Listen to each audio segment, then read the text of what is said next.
People paying money to see me in a 20-by-20 ring.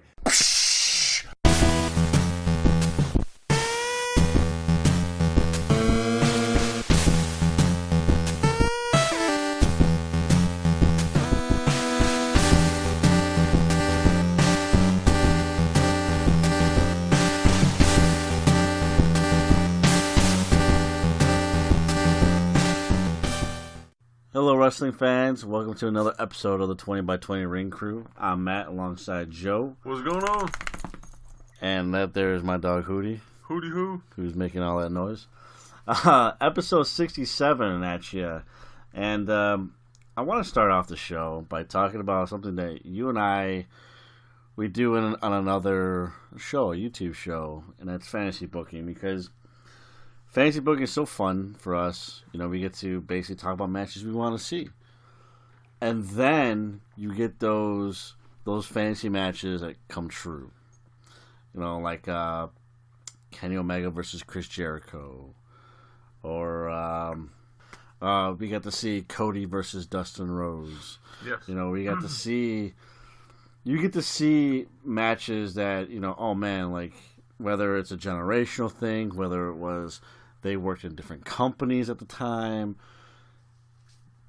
It finally gets to happen. We recently got to see, it may not have been on everybody's like wish list, but it was definitely a fantasy match in a sense, because really what this guy's doing right now, every match should be a fantasy match, and that's Jon Moxley versus Juice Robinson, which I'm about to actually watch right now. We always have wrestling on the background. We have NJPW. Final round on the Best of the Super Juniors 26. We see Juice Robinson, where he's about to defend the IWGP United States Heavyweight Championship against Jon Moxley, who's making his New Japan debut. You get to see stuff like that. Uh-huh. These things get to happen, and man, like it's great, because it's like who would have thought we would get to see, especially, you know, going back to Omega versus Jericho. Okay. That's a fantasy match. Omega versus Pentagon. Oh man, that was definitely one on my bucket list. You know, and it's just, you know, these things do get to happen. Now, I have to say, and it goes without saying for anybody with any kind of intelligence, that fantasy matches are sometimes just that. They're meant to be fantasy. You know, I've done fantasy booking where I've had different versions of The Undertaker versus, you know, facing each other. Obviously, you can't have that. That's not real. Not yet. Not yet. You know, we've had fantasy matches with people who are, you know, no longer with us. Guys like Macho Man Randy Savage, Mr. Perfect, for example, Chris Benoit, and then there's those guys who, when we say fantasy booking, I think it goes without saying, again, for anybody with any remote intelligence out there, that we mean their prime, not where they're at in their life currently. So I don't want to see, let's say, Kenny Omega versus a 70-year-old Ric Flair. Yeah, nobody wants to see that. I don't want to see that match. No, nobody wants to see that. If I'm booking Omega versus Ric Flair, obviously I'm going with Ric Flair in his prime. Yeah. I think it should go without saying. Sure. So I mentioned Moxley versus Robinson. We got to see that. We got to see that, you know, recently. Also recently, we got to see another, I guess you can call it a fantasy match, because somebody out there had this on a must-watch list. Okay. You know where I'm going, I think. The problem is that this match happened probably, I don't know, 20 years too late. 20 years too late for sure. So this match was never a fantasy booking for me, but I'm going to be nice and say this could be a fantasy booking for somebody out there. By the way, Jon Moxley's coming out. I'm not used to seeing him in wrestling gear. It's a little weird for me. Yeah. It's a little weird. But anyways, the match I'm referring to happened, of course, at Super Showdown in Saudi Arabia. Main event, too. It is Goldberg versus The Undertaker. A fantasy match come true. Do you have the card up on your screen? I do have. Can you tell me the official time of that match? 9 minutes and 35 seconds. Thank you. Okay, go ahead. So, Goldberg versus The Undertaker, again, this is a fantasy match for some people out there. For a lot of people, actually. Because when this match was booked, there was a lot of intrigue. And I have to point out the fact this. Goldberg is in his 50s. I think he's like 52 years old. Yeah, he's up there. The Undertaker is 54 years old, who, again, we've said it so many times on the show, he has... he had to have hip surgery a few years back. I mean, he's a legit 54-year-old man who has a 54-year-old body. Nothing wrong with that. That's just that's how life works. Life catches up with all of us. Shit, I'm only pushing 30 and life has caught up with me already. So why? And I know the answer to this. I know the answer. So this is a little bit rhetorical, but why in anybody's fucking right mind would they book a 52-year-old man versus a 54-year-old man, put it in your main event, and call it a must-see fantasy match, once in a lifetime kind of thing? When you do fantasy booking, ladies and gentlemen, this is not the result that you want. And if it is, I really, really hate to see your fantasy cards because they gotta be full of shit. Well, the short answer of this is money. Like I said, I knew the answer to this. It's just, but I still asked the question. Yeah, the long answer is it's complicated. It's an onion. It has many layers. Don't give me the Shrek answer. Yeah. So, neither one of us wanted to watch this show. No. But being a podcast about pro wrestling and sports entertainment, we are kind of bound and or obligated one way or another to address the situation. And so I took one for the team. Thank you. You're welcome. I took one for the team. I threw it on. Obviously, it was on the WWE Network. Again, if you don't have a subscription, you know what? I'm going to tell you right now. The only thing I love to promote about that network is NXT, and then all the classic content. Everything else can just go to hell. For all I care. That's both versions of NXT, by the way. Yes. NXT UK as well. Everything else on that network can go to hell. But if you don't have a subscription, it is worth it. I will give you that, but only for those reasons. 20x20crew.com/podcast/WWE Network. That's all one word. Go ahead and get yourself a subscription. So Super Showdown was on the network. I threw it on. I took one for the team. My cohort over here was at work. I was at work too, but I work from home. So I'm sitting there trying to get stuff done, and I can tell you right now, folks, you didn't miss much of anything. Here's what kills me.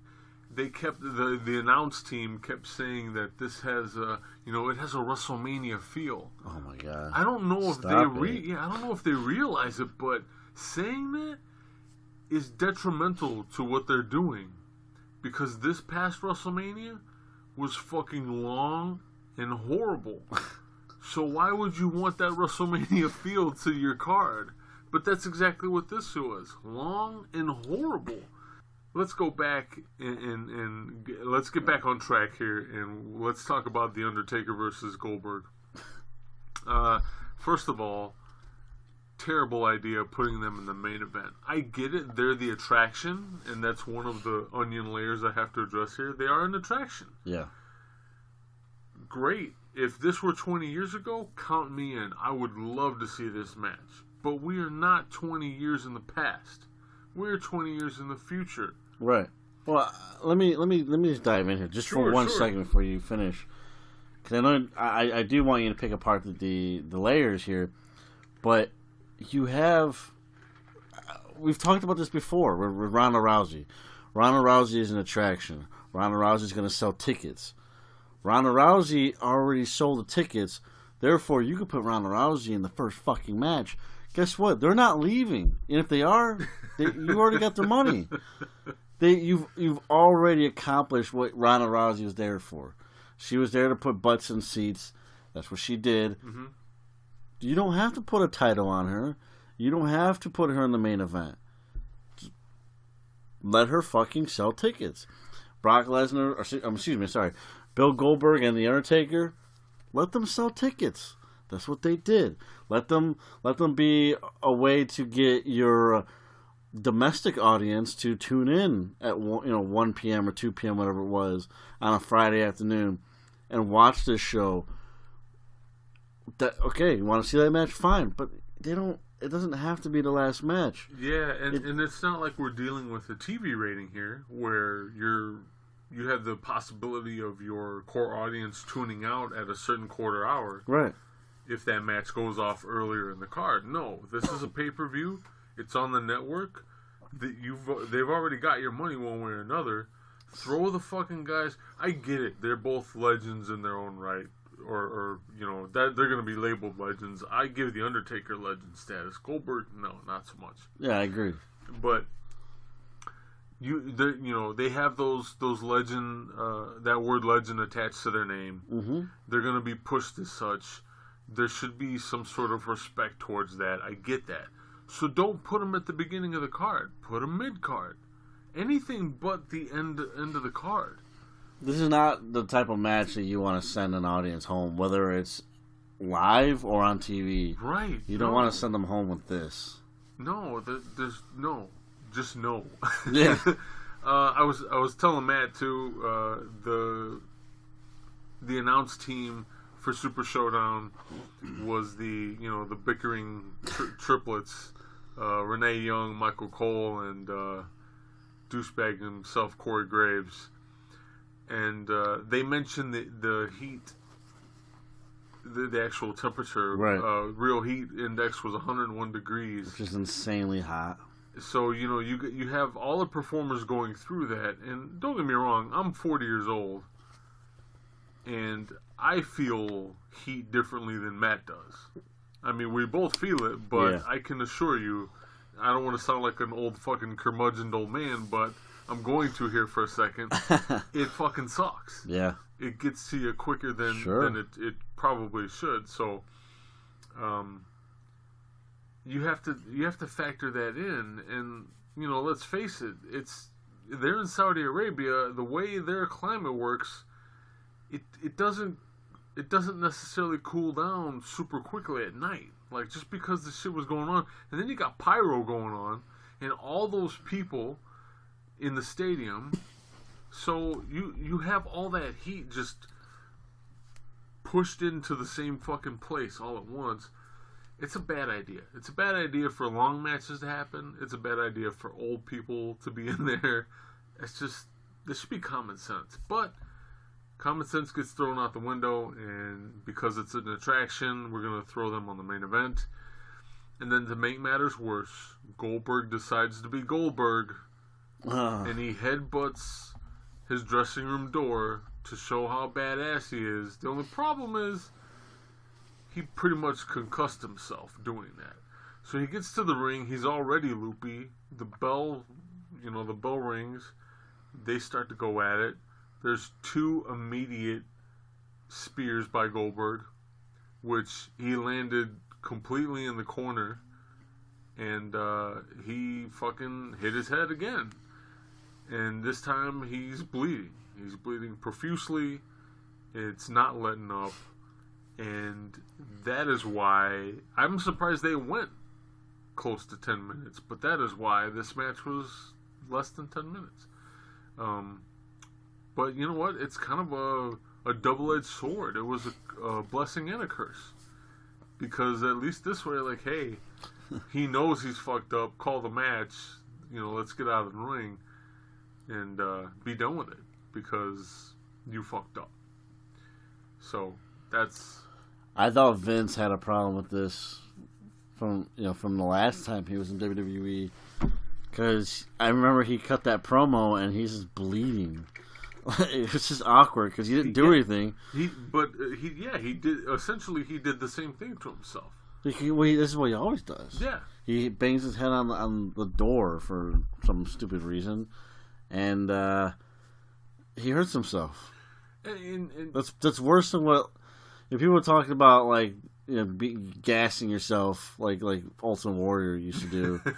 I would take every wrestler doing that all day than some idiot banging their head on a fucking door before they wrestle a match. especially if you know you're legitimately hurting yourself to the point where you can't function properly. Right. You know, this is something completely different. If Sandman is sitting there smacking his head with a beer can and he starts to bleed, Sandman knows he could still go work a fucking match after he's done doing that. Or, you know, a Singapore cane, whatever's going on. Goldberg doesn't have that luxury. He's never had that luxury. You know? So why all of a sudden is it okay to do it for Saudi Arabia? You know? Yeah. I mean, this was a train wreck of a match. I mean, you saw so many botched moves in less than 10 minutes. That choke slam from Taker at the end to basically finish the match Right. off was fucking horrible. The tombstone he did. The tombstone he did was fucking horrible. Legend. Goldberg's attempt at a jackhammer was fucking horrible. It was cringeworthy, man. I thought first time I saw it, I'm like, man, he could have broke Taker's neck. Oh yeah, that was the other thing too. You know, you have to. He's clearly fucking loopy from the concussion. Right. You're trying to pick guys up now. No, no. Vince, if Vince didn't tear at least one of those guys in the asshole at the end of that match, he fucking should have. You don't do that. I don't care how much money gets thrown around. You don't fucking do that. Because then what? Yeah. You fucking hurt Taker and, like, Taker's out of business for the rest of his life? Do you really want that? For what? Manning Taker does. Well, no, I mean, but not like that. You know? not like that, but I mean... He doesn't want to be a fucking quadriplegic for the rest of his life, shit. you know? I mean, at the same time, though, he can't seem to fucking get out of this... It's like he really has signed a deal with the devil. Like, he can't fucking leave WWE. They will keep fucking calling him back. The man's 54 years old and he has a fucking artificial hip. Leave him alone. You know, money isn't everything, and I'm not going to sit here and preach about money or the lack of money or what have you. But I listened to the episode of Jericho's podcast with Jon Moxley, and Moxley divulged that he was given a contract. He was after like a month or so of waiting for a new contract. They finally spawned one on him at the last minute, and he divulged to Chris Jericho that he didn't even look at it. So he still doesn't know what number they offered to him. He says he thought about it, and he's like, "What if? What if it was $10 million? Just hypothetically, if it was $10 million, he's like, what the fuck am I going to do with all that money?" He's like, my house is paid off, my mom's house is paid off, you know, all my cars are paid off. Mm-hmm. Like, I don't need $10 million. He's like, what I want is my freedom. So, to me, it didn't matter whether it was Brock Lesnar money or Jon Moxley money. He's like, I didn't want it. Right. And I don't know, you know, I can't, I'm not in the head of The Undertaker, and I cannot sit here and say that Undertaker is of the same frame of mind these days, but I think he's working on it, at the very least. You and I were talking about a tweet from a fan who basically put it out there like, hey, you know, that match was horrible, someone could have gotten hurt, like, why don't you just let The Undertaker rest and not have to wrestle anymore, excuse me. And The Undertaker himself liked the tweet. I think that speaks volumes about what's going on here, you know? A lot of these guys, this is one thing, too, that I want to address, one of the many layers, but, and then I'll shut up, but, you have these guys, especially a guy like The Undertaker, who's been doing it for ages, Yeah. it's in their blood. They're there to entertain the fans. You have a problem, a lot of guys have a problem stopping, because that's all they've done for this whole time. Mm-hmm. And I get that. But you know what? There has to be a day. There has to be a day where enough is enough, and all the money in the world isn't going to make a difference. And I think Undertaker should be at that point. You know? I mean, because, look at it. I mean, he's been doing this for as far as WWE is concerned. I mean, he's been doing this for, it's going to be 30 years. Yeah. And, like I said, going into this topic, the body catches up with all of us. It's caught up with The Undertaker years ago. For years, it's been awkward watching him work because he gets gassed.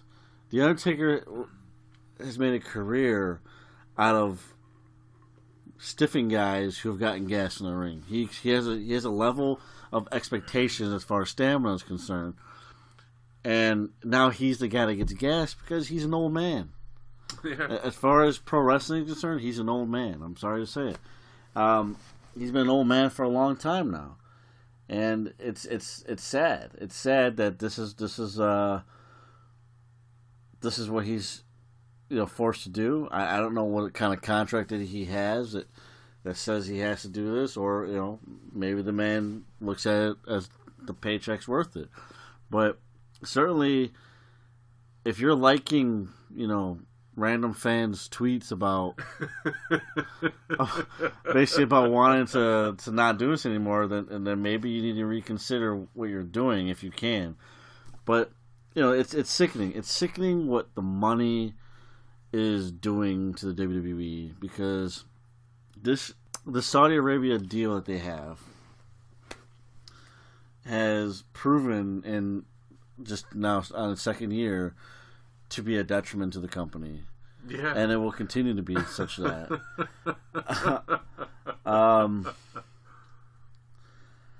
want to start out with the fact that you're isolating an entire gender. And I bring that up again because WWE has made it a point that they value women's wrestling, they value women. They're no longer sex objects to them. That they're legit wrestlers. They're a legit part of that roster. Somebody wise once told me that if your values are only good when they're convenient to you, then they're not really your values. It's very true. And if you put money over your values, then you're a fraud.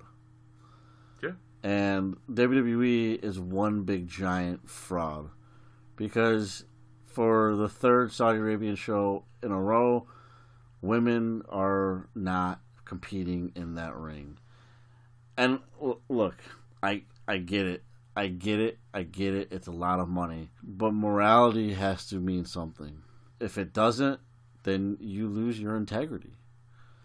And we've seen companies that have a lot of money but lose their integrity and have a hard time gaining the respect and the following that they once had before, and eventually they start losing that money.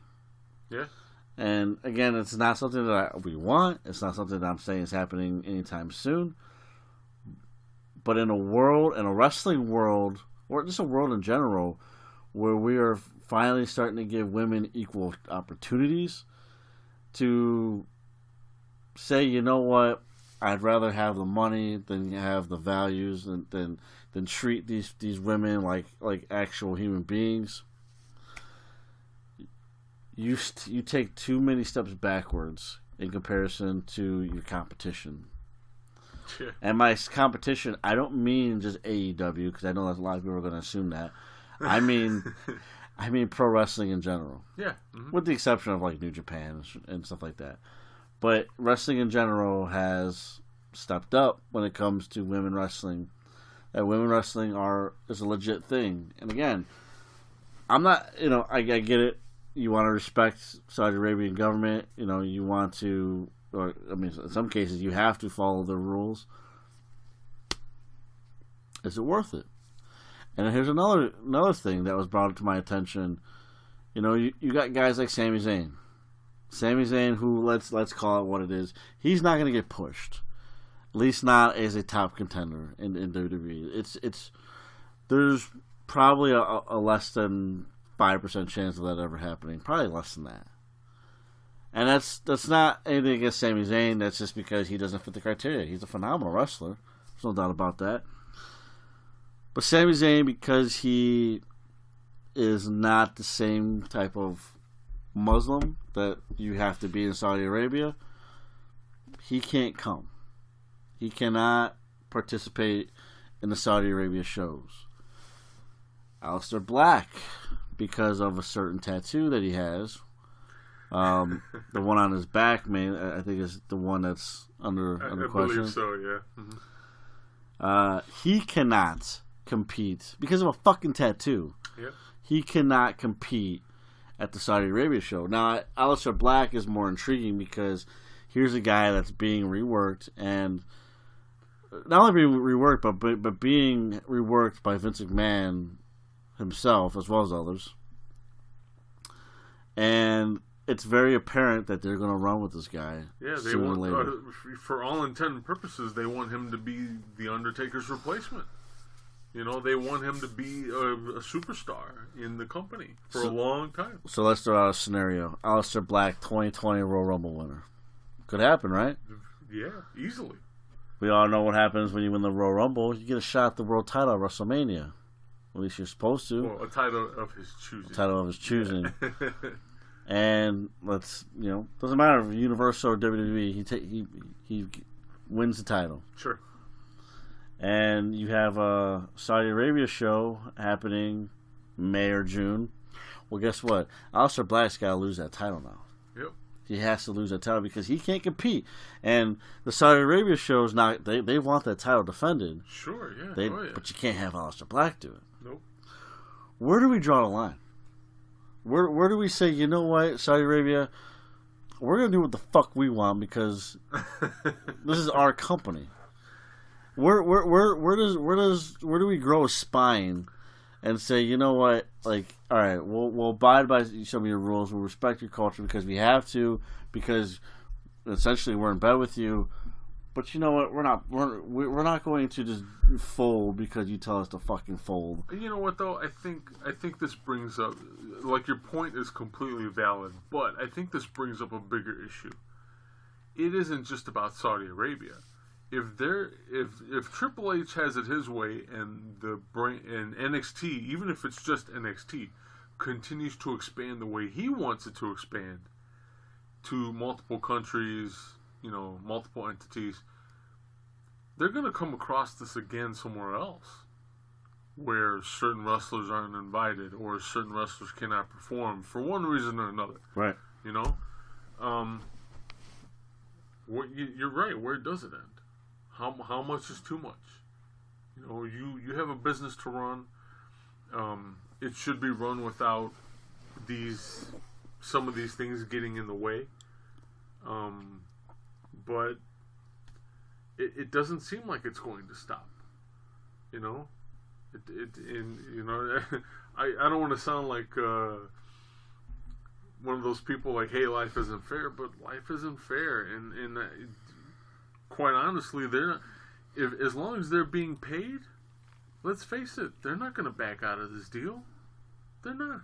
There's no fucking way. They're making too much money doing this shit. Do they have to shit on a whole gender of performer to do it? Yeah, and they are. Every time they step foot on that soil, they are. Now, granted, for those of you who don't know, they did try to get a women's match on the Super Showdown. Yeah. But it was quickly shot down. I'm kind of torn with this. Because it's like, on one hand, I want to say, hey, kudos to you guys for trying. But realistically, what are we talking about here? Because let's say in the very slim chance that they did get it on the card and it went through, guess what? We're not going to be seeing, it was supposed to be Alexa Bliss versus Natalya. Mm-hmm. There's no way you're going to be seeing them wrestle in their normal garb, their normal ring wear. Right. They'd have to be completely covered up. And don't get me wrong, like for me, again, it's not about me checking them out. Like, sure, what that's not what I'm here for. Mm-hmm. But my point here is they should be able to wear whatever the fuck they want. Well, we saw that, was it last year or 2 years ago? I think they were in India. Right. Where it was Alexa Bliss and Sasha Banks, and both of them wore full body suits. Yeah, and, so they would have to do that. You know, and it's really just the principle of the matter. I mean, I get it, it's your country, but this is an American company that has American values. If you want to be a fan of this product, and just like you watch a Japanese product, you have to respect their customs. But you know what we're kind of seeing that rear its ugly head in a different way with New Japan, where you have at least one of their performers, talking about how he doesn't want, the Westerners there to begin with. So, shit like that. He's also 45 years old and he should just go home, He needs to stop. But again, that Yes. just to lend to your point here, I mean, it's going to happen in many different facets, and it's growing pains.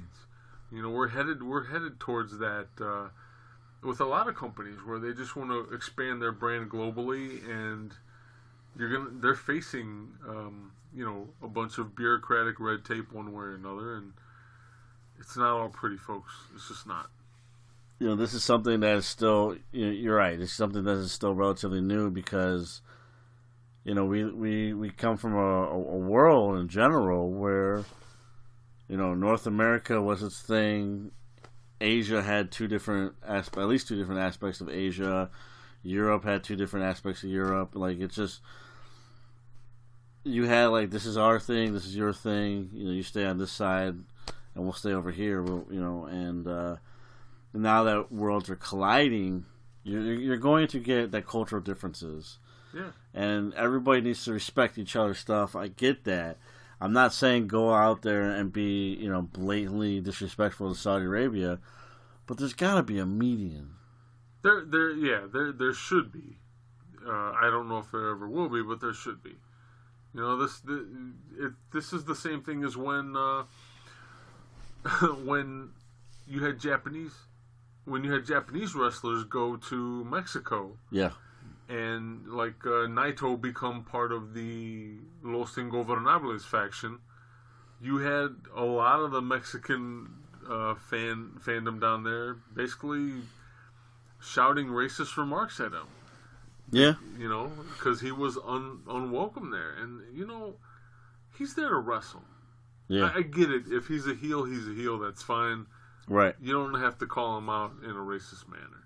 You can heel it up with him as much as you want, but you don't have to sit there and yell racial slurs at him. Right. It's not like he's fucking Jeff Jarrett walking down there throwing fucking tortillas and nachos and shit at Mexican fans. That's something completely different.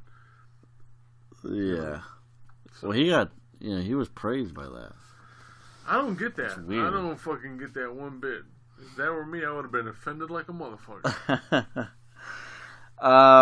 Man, yeah. It's, I don't want anything else to do with this fucking Saudi Arabian show. I mean, I'm glad I didn't watch it. I'm glad, I'm not glad. I'm sorry that you had to watch it, but, I want a refund.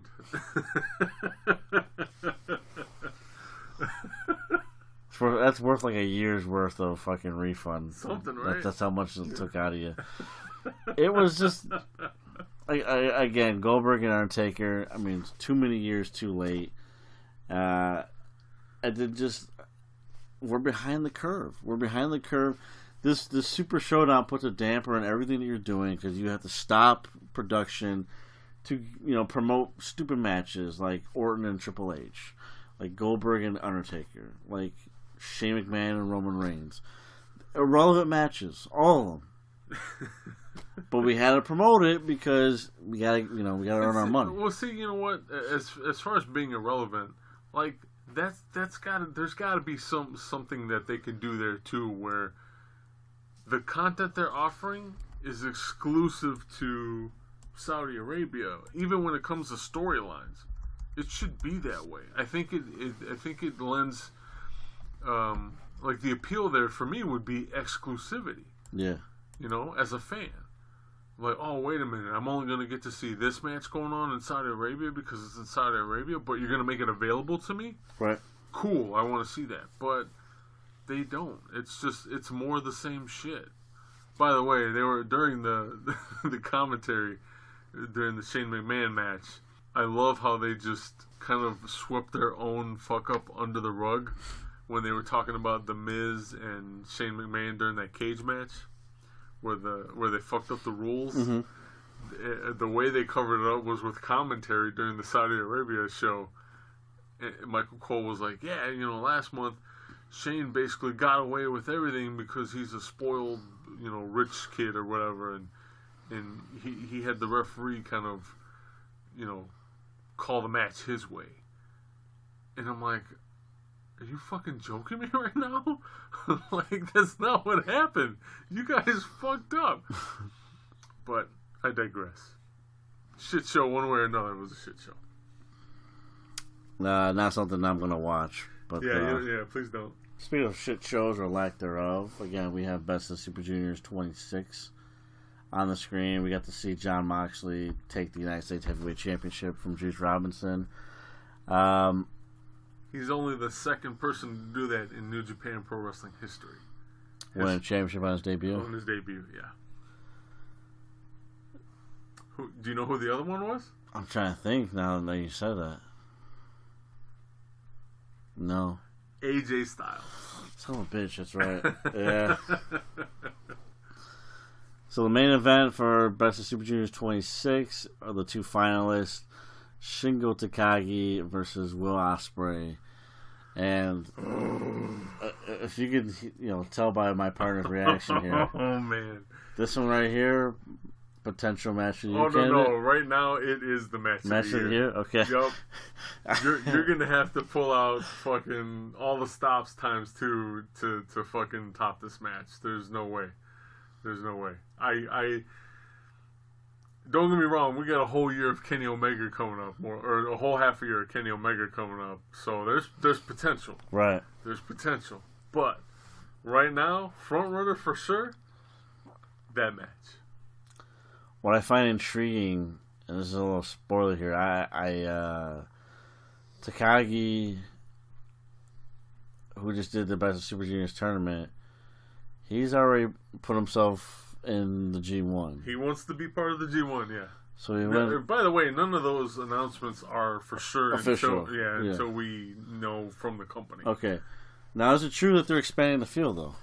I don't know. That's something else too that hasn't been divulged yet officially. If they do, holy shit! Like, you think Tanahashi has a hard time right now? Like, there's no fucking way he's going to survive that. He might as well become a referee at this something, point. Man, shit. But we usually wait a little bit to take a timeout. But I gotta sit and I gotta watch this match. Absolutely. So absolutely. That's what I'm gonna do. I'm gonna sit. I'm gonna watch this match, and we're gonna talk about it shortly afterwards, as well as more stuff coming your way. So we're gonna pay some bills. Stay tuned. Don't go anywhere. We'll be right back.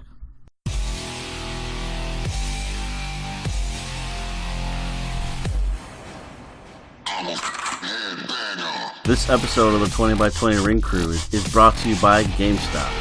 GameStop, where you can buy new and used video games, consoles, and accessories. Got games you no longer play? Trade them in for cash or credit towards a new game to add to your collection. Become a pro member and save even more money on your purchases, trade-ins, and even get special offers not available to everyone else. If games aren't your thing, GameStop has a wide range of toys, apparel, board games, and other collectibles, including pop vinyls, including exclusives not sold anywhere else. Visit us at 20x20crew.com/podcast/GameStop to find out how you can get started. And remember, power to the play.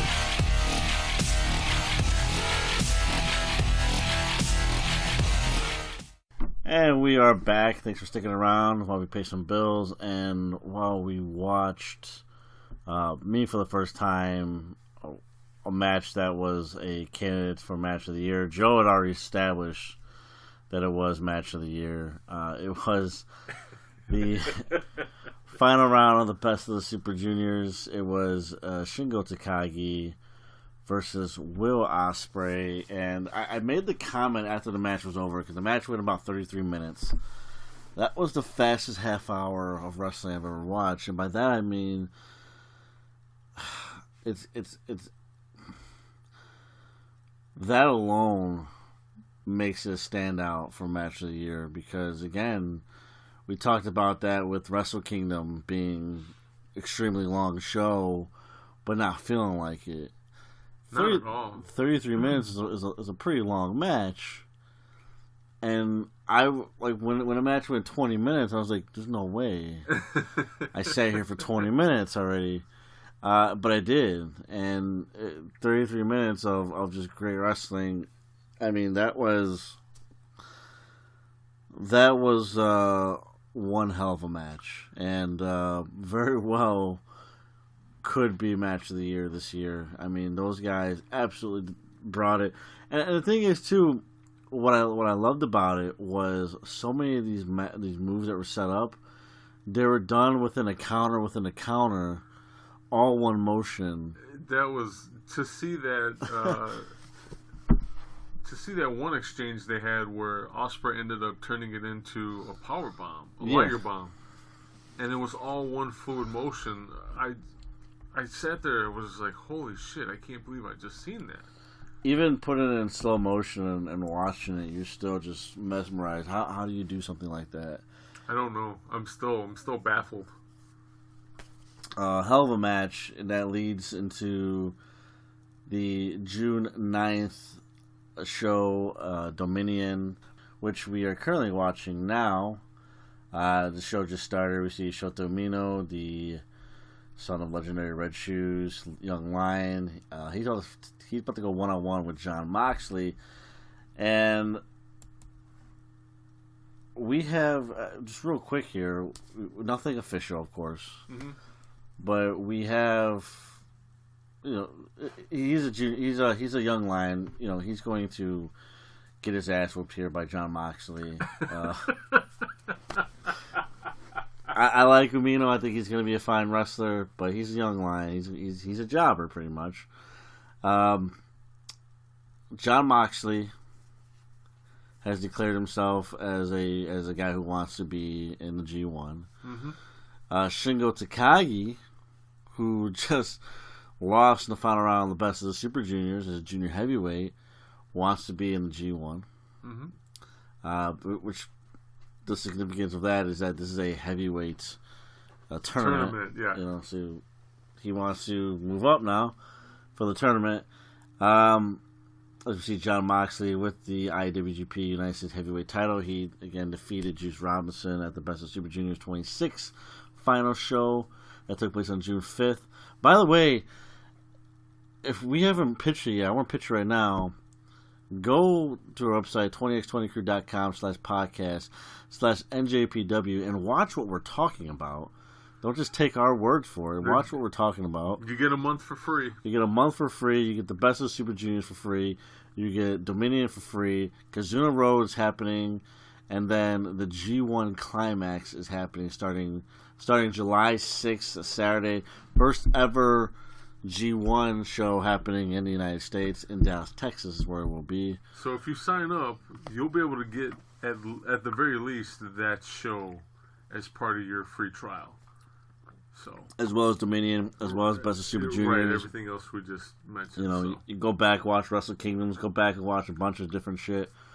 Tons of great stuff to watch, as that's different. You see a Young Lion start off the match. Yeah, oh yeah. That was, yeah.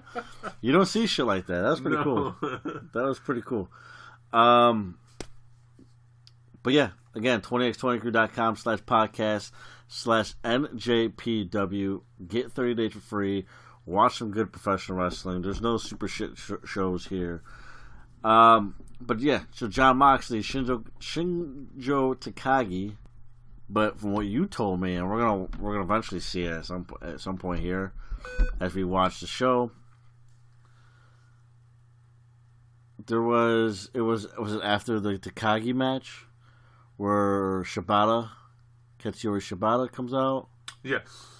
He comes out and he introduces the returning to Japan of Kenta. Oh my God, yes. Who establishes himself as a guy who wants to be in the G1. Kenta, for those who unfortunately don't know, which shame on you, he was Hideo Itami in WWE or NXT. NXT, yeah. Although he did spend some time in 205. Oh yeah, you're right. He is no longer in prison, like some people would call it. He was one of the first to go, and I know we had put that out there in our Facebook group, facebook.com/groups/20x20talk, if you want to come find out what we're talking about. But the moment I heard, I immediately posted it out there on social media. I was so excited because I for sure thought he was coming straight to New Japan. Right. I don't know necessarily where he went after, or if he went anywhere, because there might have been a no-compete clause with WWE. Sure. But it was so refreshing to see and hear that he had left the company finally. Because yet he's another one. He's another one that's super fucking talented and just sitting there feeling like he's imprisoned for something he loves to do. And as a general rule of life, if you can help it, you shouldn't have to feel imprisoned for something that you love to do. Right. You know?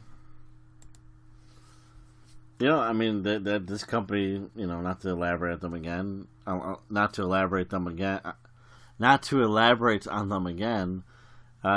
tend to do that. So, you know, it is what it is. You know, they continue to go on this route. It's going to be a very lonely road for them. I mentioned earlier about Jon Moxley's attire. I mean, he's even wearing wrestling shoes.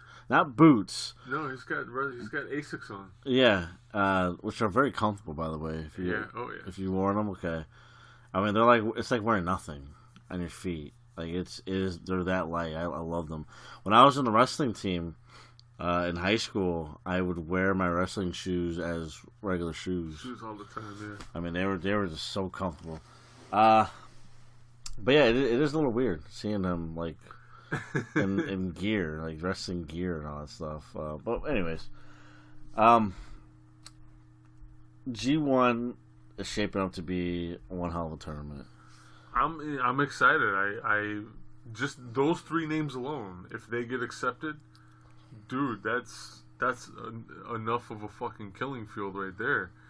And then think about it. There's, you know, we're guaranteed more participants, obviously, because they have to fill out the brackets. But you brought up the possibility of them expanding the tournament, which, good God. I mean, you already have 20 guys usually. You know? Jesus. So here's my thing though. If you're gonna do that, if you're gonna bring in Takagi, for example, let's open up Pandora's box. Yeah. Let's put them in the same bracket as Tetsuya Naito. Let's do shit like that. Yeah. Oh yeah. You know, let's you know, we see Jon Moxley in the ring again. He just beat Shota Umino again. That was probably like 4 or 5 minute match, something like that. Yeah. You know, and it's expected. You know, Umino was there to job, but Jon Moxley, during his Double or Nothing backstage speech, he mentioned a paradigm shift. Mm-hmm.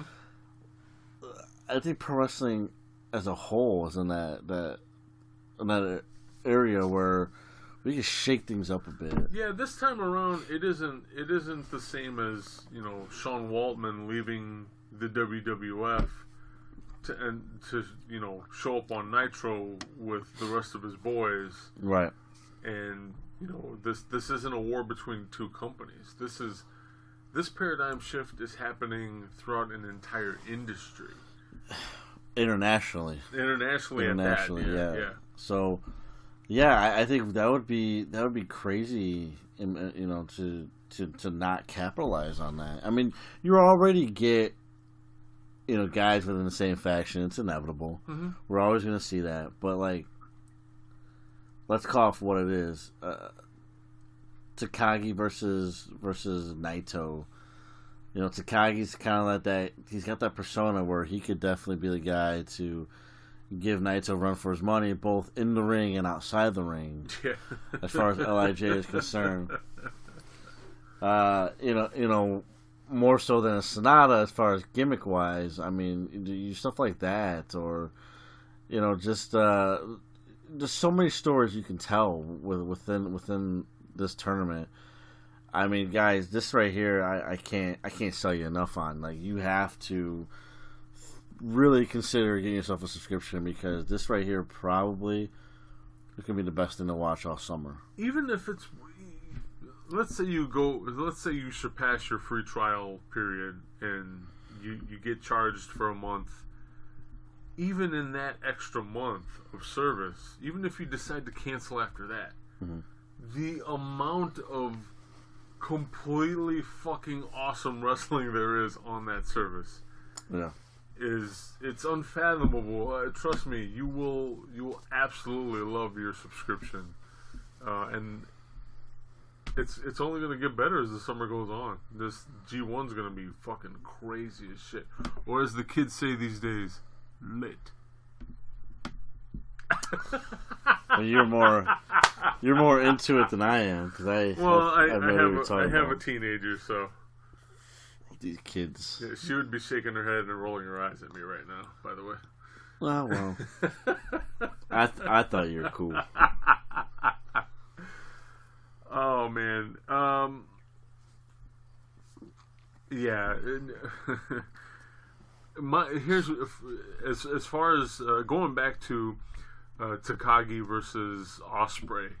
So you finally seen the match. Yes. A big part of that match for me was Ospreay's speech after the match. Yes. He divulged that he's moving to Japan. He can't keep doing the back and forth from London to Japan, and so New Japan is helping him, and he's going to become, for all intent and purposes, an official citizen of Japan. Kudos to Will Ospreay, but more importantly here for New Japan, he stated he's putting the company on his back. He doesn't want to just fight Super Juniors. He wants to fight heavyweights. He doesn't care who he fights. He wants the company to expand globally, and he wants to be the guy to do it. Huge shoes to fill. Because let's face it, everybody is going to sit there and immediately compare him in whatever he's about to try to do to what Kenny Omega was trying to do for the company. I think it's fair. Yeah. To an extent, I think it's fair. But what say you? Well, for one, I think he has the advantage because of what Kenny Omega did for the company. I mean, this is a now international phenomenon. Yeah. And let's, really, when we compare Will Ospreay to Kenny Omega inside the ring, some people may not like this, but we're splitting hairs. Yeah, no, it's that close, especially after that match. Yeah. Oh my god. I mean, is Will Ospreay best bout machine? Technically, no, but he's gonna have to be. I certainly can see him being that. Oh yeah. Will Ospreay is a guy that I can see them pushing him in ways they didn't push Omega, because let's also call it what it is too. As much as you and I love Kenny Omega, Kenny Omega doesn't make things easy for himself or anybody else for that matter. No, he does not.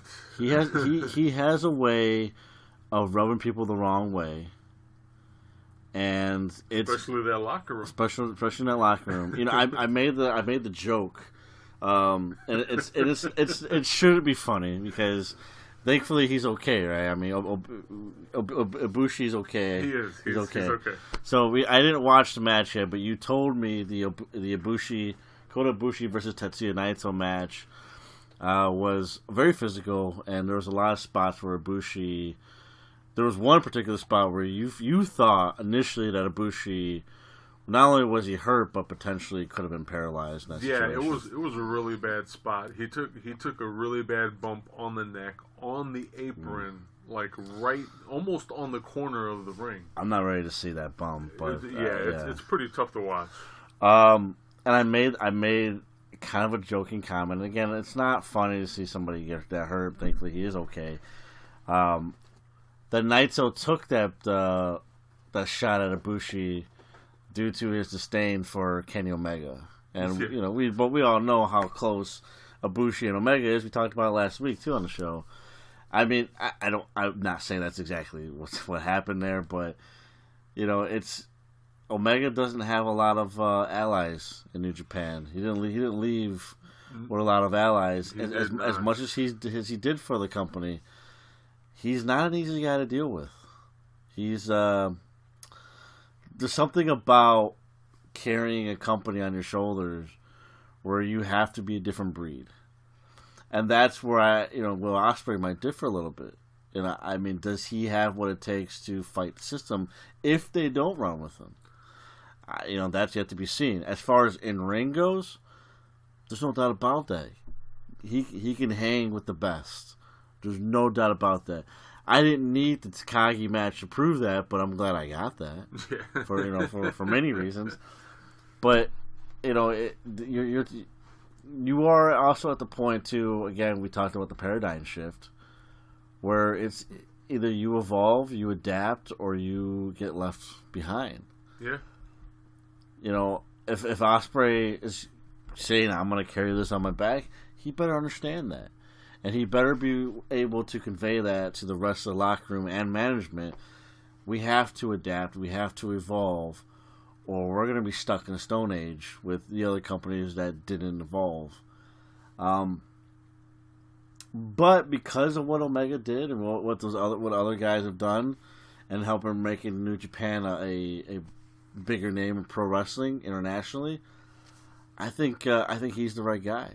I really do. I mean, I think too, of course, and nothing obviously against Japanese talent there, who are phenomenal. I think it's going to take a gaijin to do it. Whether he's from the United States or even North America. I mean, I know Kenny Omega is Canadian, but he's from North America. Yeah. I think it's going to take a gaijin to do that. No, you're right. You're absolutely right. And I think that doesn't sit well with a lot of the Japanese talent. And I do think it's also unfortunate because you're essentially when you have someone sit there, and for my example here, we'll say a WWE mark. Okay. You have a WWE mark sit there and tell you, oh, you just watch New Japan because of you think all Japanese wrestlers are better than American wrestlers. No, I don't think that. Mm-hmm. What I do think, though, is if you're comparing the two companies, it isn't. Don't get me wrong. It is apples and oranges, but it also isn't apples and oranges. And we've covered that multiple times. But part of that mentality is, I'll say, ignorant. Because I'm not going to sit here and call it any other name. Right. But it is definitely ignorant to sit there and say that, to sit there and discredit the Japanese roster. Oh, yeah. Because no matter their ethnicity, that's still a hell of a fucking roster. Mm-hmm. And, and people need to understand that. It's just like talking about CMLL or AAA. You mean to tell me those guys don't deserve a shot at going global under any banner or any name brand? Why? Because they're Mexican? Right. No, that's not how shit works. Right. They're great fucking professional wrestlers. Yes. That's all that should matter. You know? Will Ospreay is definitely not Kenny Omega. I don't think he's going to push the envelope anywhere but in the ring. Whereas Kenny Omega was, trying to vie for Joshi Wrestling to be added to New Japan cards, which is Japanese women wrestling, pro wrestling at that. Which, if you watched AEW's Double or Nothing show, you would have got a little taste of that, and I'm sure you'll get more of that as the company continues to grow. According to Kenny Omega, he guarantees it. Yeah, yeah. You and I have both said it before on this podcast many a time. When you're doing it right, your card is going to be the ultimate variety show. And Kenny Omega realizes that. I think Will Ospreay realizes that, but not to the extent Kenny Omega does. So it's going to be interesting to see as New Japan continues to grow how a lot of this plays out. It's definitely going to be one hell of a fucking summer, that's for sure. And that's where it becomes so important to continue to, for New Japan, to continue to share talent and do business with other companies, because you bring that mixture into your style. I mean, without Ring of Honor, without AAA, without Rev Pro, you're stuck with a 95% strong style product. And don't get me wrong, I love strong style wrestling, but I don't want to see it every single match. Yeah. I don't want to see Ishii versus Suzuki every single match. No. That's gonna get old fast, and I don't want to see that. Just like I don't want to see Young Bucks versus Lucha Dragons every single match. I don't want to see that, because then those high spots are just regular spots. Yeah, there's nothing high about them anymore. So variety is the spice of life, and for wrestling, it's the key.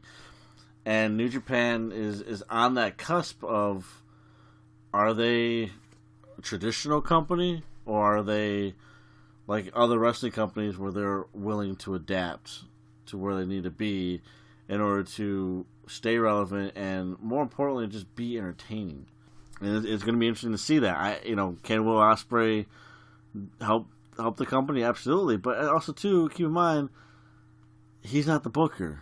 He's not, right. He can only do so much.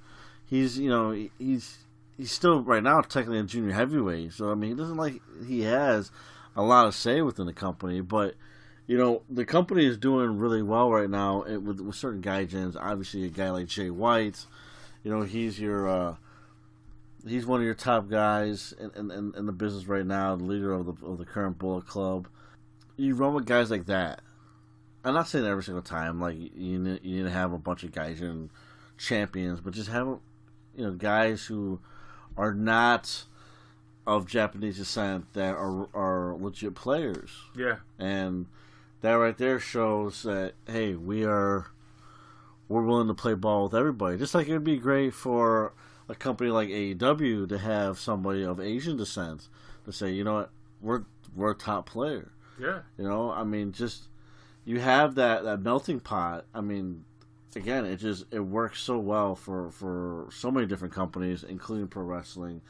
So it's interesting to see where they go with this. I mean,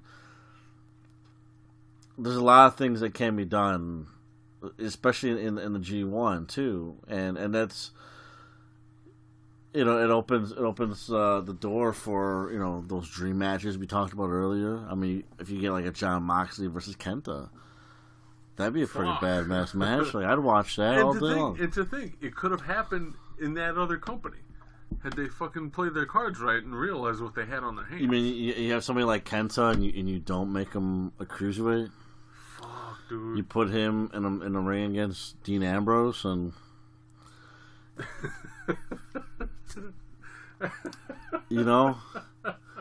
I mean, it's it's black and white. Yeah. It's black and white, man, and you don't have to see color to pick out the obvious, But that's what this company does. I mean, we could have had Cody versus Dustin Rhodes a while ago, a long time ago. Absolutely, yeah. And they felt Dustin. It would have been every bit as compelling as Owen Hart versus Brett. Well, not only that, but you wanna bring in all this family shit, which they would have plugged. Well, guess what? When that match was a possibility, you know who also was around? Dusty. You throw that in there too. You want to talk about emotion? You had Dusty right there. Yeah. I mean, Jesus Christ! It's like, how do you miss that? How do you miss that? It's like you had the ball. You're the only guy, on your side of the court. All you gotta do is put layup, and you toss it to the other side of the fucking. No. You know what this reminds me of? It's the episode of The Simpsons where they're playing softball and they're picking teams, and like all these MLB stars keep popping up at the last minute. So they're like, I choose him, and it's Ken Griffey Jr. Like, all right, sweet. That's exactly what it is. That's exactly how it is. You have all these guys show up on your fucking roster. You don't know what you have until they're gone. And that has become the fucking story of WWE. All these missed opportunities. And now it's coming back to bite them in the ass. One way or another, it's coming back to bite them in the ass. We talked about the dream matches. They give us Goldberg versus The Undertaker. We're literally taking the dream matches that they had that are actually dream matches. Not we, but other companies taking dream matches that they had and put it on their show. Taking it to the bank. I mean, one guy that, again, we keep mentioning, Jon Moxley. This is a guy that... I can't fucking wait. I can't... Him versus Suzuki. You know what? Ah! Oh my god, yeah. My head just fucking blew up. And here's the thing. It's great seeing you, be excited about Jon Moxley, because as Dean Ambrose... we've talked about him, and you never gave a shit, and really. You... Oh no, I did. I gave a shit when he was champ, and they let him be as close to Jon Moxley as possible without being Jon Moxley. So you gave a shit for a couple months. Yeah. I'm not saying you were wrong. I'm just saying you didn't give a shit. But no, you're right. Yeah, you just didn't give a shit. 95% of his run over there, I didn't give a shit, and that's what happens when you take. You muted him. Yeah. You fucking muted him. You knew what he was before you signed him. You signed him for that reason, and then you muted him. You took all of the fucking color and sound out of him. Right. And expected it to work. Go back and listen to that episode of Jericho's podcast. Yeah. I still have to do that. He will tell you, at one point, Vince was trying to get over this idea of how bad the crowd in Los Angeles stunk. So Vince's idea initially was for him to come out with some sort of a mask. Okay. Maybe one of the ones you put over your ear. It's like a surgical mask. Yeah. It's like it's a dust mask. To keep from germs or whatever. And then Moxley divulges on the podcast, he goes, not only just me, but the writers were afraid, hey, it could snowball into other stupid shit.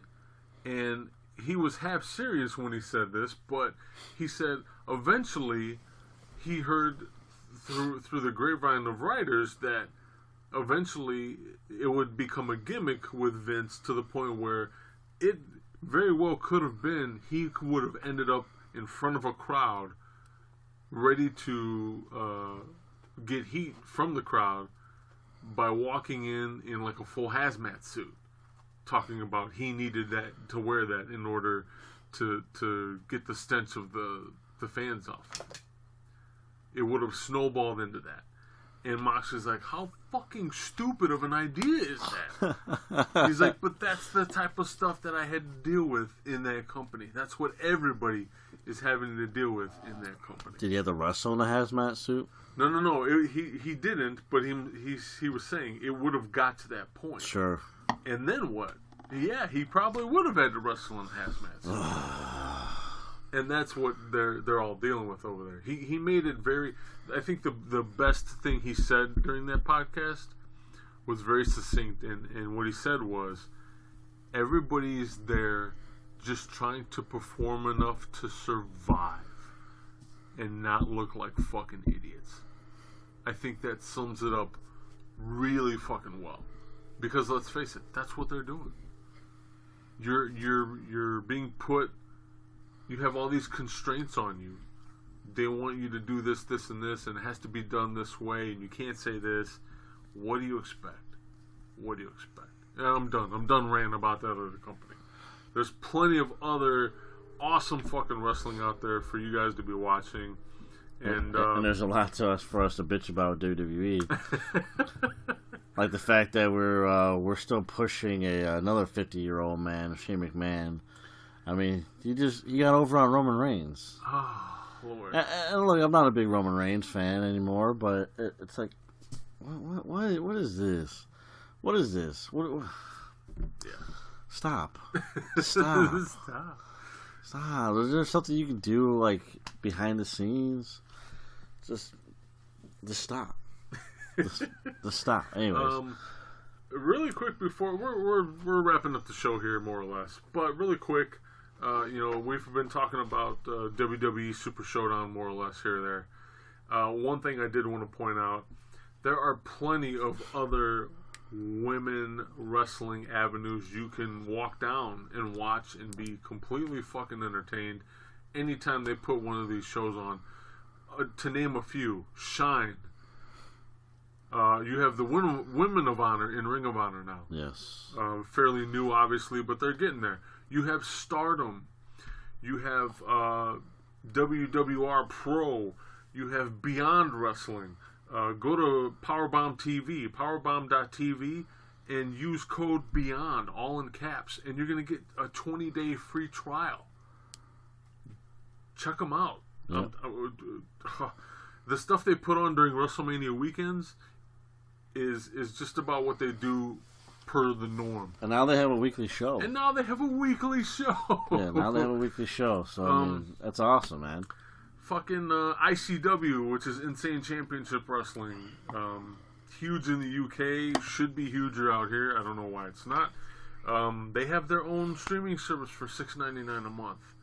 Again, British Empire Wrestling, Ignite Wrestling, Pro Wrestling Women's Alliance, NCW out of Canada, which is also called Femme Fatales, Ice Ribbon, which is another Japanese women's pro wrestling organization, Ladies Legend Pro Wrestling, also out of Japan. You have the Oz Academy out of Japan, Bellatrix, PGWA, Women of Wrestling, and a big reason I wanted to mention all of this, Impact Wrestling.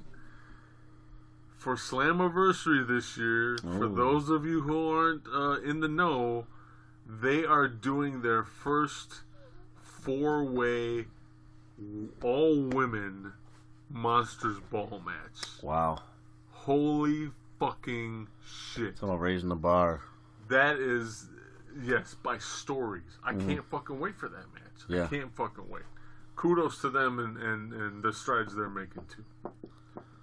Yeah, I mean, guys, ladies and gentlemen, we say it so many times here. Enough pussyfooting around. I mean, as far as equality goes, if you can go in that ring, I don't give a fuck who you are, what your background is. I want to watch you. If you can go, if you can go, and now we're talking Monsters Ball, one of the most extreme matches you can see. Just the other day, I saw a match with Brandy Rhodes where she took a bump on thumbtacks, and I was like, Brandy Rhodes doing shit like that. It's like, the world's changing. The wrestling world has changed, and again, evolve or get left in the Stone Age, and that goes for everybody. Yeah, that's everybody. That's not a shot at any one particular company. That's just everybody. I kudos to the companies that are at the forefront of that, like AEW, like WWN, which has a shine. Beyond Wrestling and now Impact Wrestling. Kudos for them for being on the forefront. One of the major forefronts. Rise is another one that Impact Wrestling is affiliated with quite a bit. Because WWE likes to take the unnecessary credit that they started the revolution. They didn't start shit. They didn't start shit. They barely came to the fucking barbecue. I mean, they they had what's left over. What started was the companies that we mentioned, that Joe just mentioned. They're the ones that started the revolution. They're the ones that you need to watch, because at the end of the day, too, like they're not going to take the big stupid Saudi Arabia money and say, hey, fuck women. We're going to take that and run with it, because women wrestling has put them on the fucking map, and quite honestly, women wrestling has put WWE back on the map in such a positive way, and it's really, really weird how it's that part of the business that gets fucked, the thing that has brought a lot of people back. Keep in mind that was your main event of WrestleMania this year for a reason. Yeah. Again, 2 quick plugs here. PCW Ultra, they got a show happening this month. Definitely check those guys out. You can check those guys out for free. How can you do that? You go to our website, 20x20crew.com/podcast/fight. That's FITE. Sign up as a new member, and you get $15 worth of credits. And it's great because their pay-per-view is $15. Sweet. So it pays for itself. You get to watch it for free. You get to watch Mil Muertes versus Sami Callihan. Oh my god, I can't fucking wait. I can't wait. War Beast versus the Lucha Brothers. Jordan Grace versus Tessa Blanchard. TJP, who just signed with them, who just debuted with Impact. He's going to be on the card too. I mean, this is a stacked card. I'm telling you, I'm fucking excited. Let's stop shitting on these small companies, because they are putting out some hell of great matches, great shows. We talked about Black Label Pro on the show before. Jonathan Gresham is going to be signed for that show. The Octopus. He's I believe he's officially a free agent now, right? He's officially a free agent. Do not be surprised if he leaves Ring of Honor and ends up in New Japan Pro Wrestling. I could easily see that happening. He, from all the reports, he absolutely loves it out there. I could easily see the Atlanta native just, hey, fuck it, I'm going to join Ospreay and become a full-time guy over here. And, why not? And you know what? Yeah, why not? They would be honored to have such a pure wrestler. Yeah. Especially of his capability. Caprice Coleman said it best. Jonathan Gresham, most professional wrestlers have 3 to 5 ways to get out of any hold. Gresham has 10. Yeah, and he's absolutely right too. Of course, another company that we love to talk about on this program, MLW. You can catch them on Fight. Again, that's 20x20crew.com/podcast/FITE. I mean, they continue to grow. They put on such a great product every single week. Very new school, but very reminiscent of old school mixture together. Oh, yeah. We were talking about an upcoming show in Chicago. I mean, you have the LA Park versus Dr. Wagner Jr., which is a rivalry renewed, by the way. Yeah. 2 very bitter rivals, but you throw in their sons too. That's one hell of a tag team match right there. I mean, they get stuff like that. They get those types of matches, and they have such a great roster. You definitely don't want to miss those guys. And I've been pushing these guys for a while now. I'm starting to get more people watching them. I've been talking to more people about Defiant Wrestling. Yes, Defiant. Defiant Wrestling you can catch every Sunday afternoon, 1 o'clock Central, 2 Eastern, on YouTube for free. For free. Their weekly show, when it airs live in the UK, it's airing live here in the United States. They do monthly pay-per-views. They do have a streaming service. Check it all out. Go on their YouTube page and see what they're all about. The most recent episode had The Bastard, Pac, take on the Defiant Champion in Rampage, and what was a really good match. I can't wait to watch it. I haven't watched it yet. I can't wait to watch it. I mean, you get a lot of great UK guys on there, too. One of the top guys that they're pushing right now is David Starr, which is your favorite wrestler, by the way. Oh, man. So, I mean, they are an independent company, but, they are not your traditional independent company. They're doing big things, and they really could use the support, and man, they definitely have earned it. So, definitely check them out. And it's free. It's free wrestling. I mean, how can you turn that down? Ladies and gentlemen, that's going to do it for us this week. Again, you can catch us on social media, Instagram.com/20x20crew, where we share pictures here and there, especially of our episodes. Hey, tweet us on Twitter, twitter.com/20x20crew. We're available also on Facebook, facebook.com/groups/20x20talk. We'll get up close and personal conversations with Matt and I, for sure. Facebook.com/20x20crew is our official Facebook page. We're available on YouTube, 20x20crew.com/podcast/YouTube, which hosts all of our fantasy bookings under the name The Following Contest. We have a big CM Punk episode coming up. It may be a 2-parter, depending on how many matches we book. I see a lot being booked, quite honestly. Yeah. I mean, you're telling me, like, in upwards of 20 coming from you. Yeah. And I haven't sat down and thought about my list yet. So, but that ought to be a pretty big one for us. I can't wait for that one. Yeah, absolutely. Also, obviously, our home on the web, as always, 20x20crew.com. Please make sure to go visit and check out the merch and all the past episodes and news and notes. Yeah, it's all there. It's all there in one spot. So, as we watch Yoshihashi try to fend off Zack Sabre Jr. at Dominion. Good luck with that. Yeah. You know what? I want to do it this week. You want to do it this week? Yeah. All right. So, I'm Joe. This has been Matt. Ladies and gentlemen, you've been fucking fantastic. And until next time, we will see you in the ring.